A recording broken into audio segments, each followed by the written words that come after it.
नमस्कार. मी महेंद्र हरपाळकर, सचिव महाराष्ट्र लोकसेवा आयोग. औषध निरीक्षक गट ब अन्न आणि औषध प्रशासन या संवर्गाच्या 154 पदांकरता दिनांक 22 मार्च 2026 रोजी चाळणी परीक्षा राज्यातील 6 विभागीय मुख्यालयाच्या ठिकाणी ऑफलाईन पद्धतीने घेण्यात आली होती. या परीक्षेचा निकाल दिनांक 12 जून 2026 रोजी जाहीर करण्यात आला. त्यानंतर दिनांक 1 जुलै ते 22 जुलै या कालावधीमध्ये पात्र असलेल्या 488 इतक्या उमेदवारांच्या मुलाखती घेण्यात आल्या आणि मुलाखतीच्या शेवटच्या दिवशी म्हणजे दिनांक 22 जुलै 2026 रोजी सायंकाळी पात्र गुणवत्ताधारक उमेदवारांची सर्वसाधारण तात्पुरती गुणवत्ता यादी आयोगाच्या संकेतस्थळावर प्रसिद्ध करण्यात आली.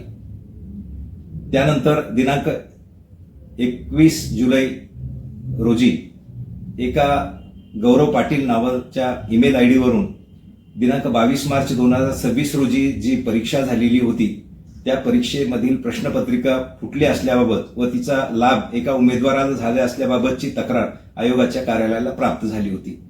त्या अनुषंगाने सरळ तक्रार मोघम आणि पुरावे नसल्यामुळे त्या तक्रारदाराला ईमेलद्वारे अधिकचे पुरावे सादर करण्यासाठी सूचित करण्यात आले होते.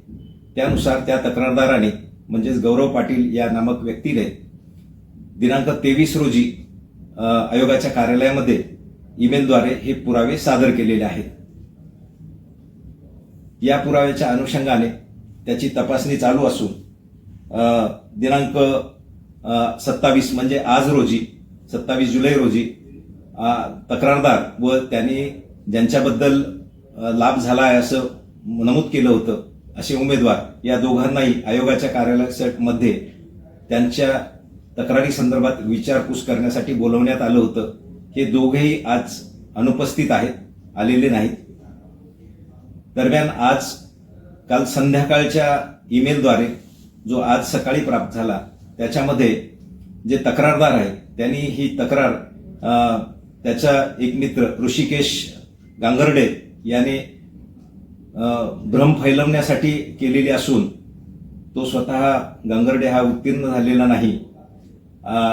जे उमेदवार आणि तक्रारदार याच्यामध्ये जे चॅट आहे ते त्यांचं चेष्टेचं होतं आणि त्याच्यामध्ये कुठलाही प्रश्नपत्रिका फुटली असा कुठलाही त्यांचा दावा नसल्याचं त्यांनी त्या तक्रारदारीमध्ये ईमेलमध्ये नमूद केलेलं आहे.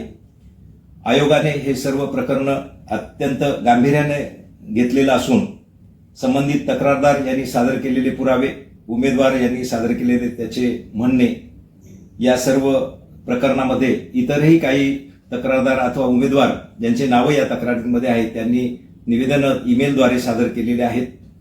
ते सगळे एकत्रित करून आम्ही या संदर्भात पोलिसांमध्ये रीतसर तक्रार दाखल करणार आहोत.